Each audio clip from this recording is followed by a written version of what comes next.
मौजूद हैं NA 243 के इलेक्शन दफ्तर मुत्तहिदा कौमी मूवमेंट के अली रज़ा आब्दी साहब, उनसे हम बात करेंगे कि वो इलेक्शन को किस तरह देखते हैं, वो अपना कैंपेन किस तरह चला रहे हैं। सर, क्या समझते हैं कि एक बहुत बड़ा हल्का है और बहुत बड़े नाम हैं, बहुत सियासी बड़े रहनुमा हैं, आप हैं, उसमें मैम शैला रज़ा हैं, इमरान खान साहब हैं, तो आप क्या समझते हैं कि आपकी पोजीशन क्या है?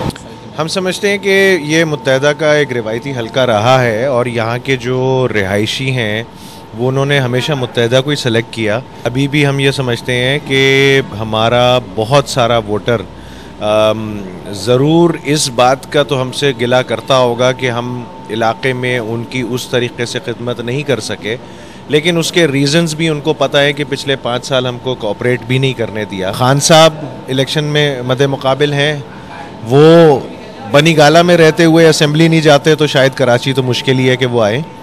दूसरा, मैडम शैला पीपल्स पार्टी की तरफ से कराची की बेटी बनी फिर रही हैं, लेकिन पिछले 5 साल का टेन्योर हमें भी याद है कि सिंध असेंबली में जब भी हमने बात की कराची के मसाइल के हवाले से, ये वाहिद खातून थी जो कि हमेशा ब्लॉक किया करती थी, उस बात को नहीं करने दिया करती थी। अलबत्ता सिराज दुरानी साहब फिर भी अलाउ करते थे। तो भाई असेंबली में बात करें नहीं देती थी, तो क्या इस हल्के में वो काम कर सकेंगे? हालांकि वो आप कह रहे हैं कि वो आपको ब्लॉक करती थी, मतलब कि पूरे मुत्तहिदा के जितने भी अपोजिशन में थे उन सबको ब्लॉक किया करती थी, तो क्या समझते हैं क्या वो अगर जीत जाती हैं इस हल्के से तो क्या वो काम कर सकेंगी? इतने मसले मसाइल हैं इस इलाके के, तो क्या वो सॉल्व कर सकेंगी?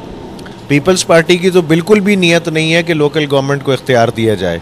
वो तो चाहते हैं कि उनका मेयर, उनका जो CM है वही मेयर बन के फिरे।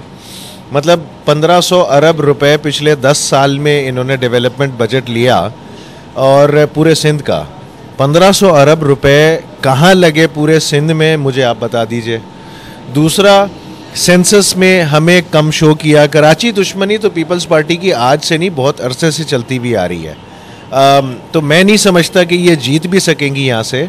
और जैसा आपका सवाल, तो वो उसी वक्त ही आता है जब वो जीत सके, लेकिन वो नहीं जीत सकेंगी, जिस पे कराची की आवाम 25 तारीख को इंशाल्लाह बहुत वाज़ेह तौर पे जवाब दे देगी। PSP के आने से क्या आपके वोट पे फ़र्क पड़ेगा?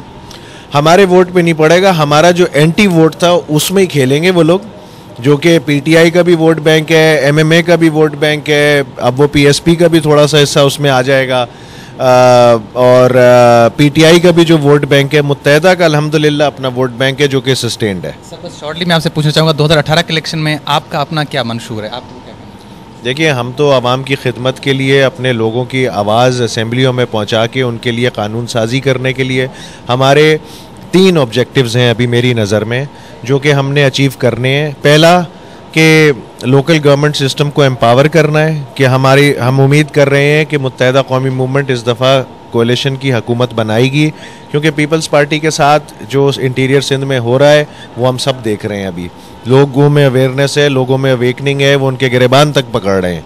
तो मुत्तहिदा को इंशाल्लाह ये मौका मिलेगा जिसमें हम सबसे पहले लोकल गवर्नमेंट को उसके जो इख्तियारात बनते हैं, उसके जो इदारे बनते हैं उसके अंडर आने के, वो हम उनको दिलाएंगे। दूसरा, जो सेंसस में हमारे साथ ज़्यादती की गई है, अंडर काउंट किया गया है, इसका 5% का ऑडिट करवाना है, वो हम करवाएंगे।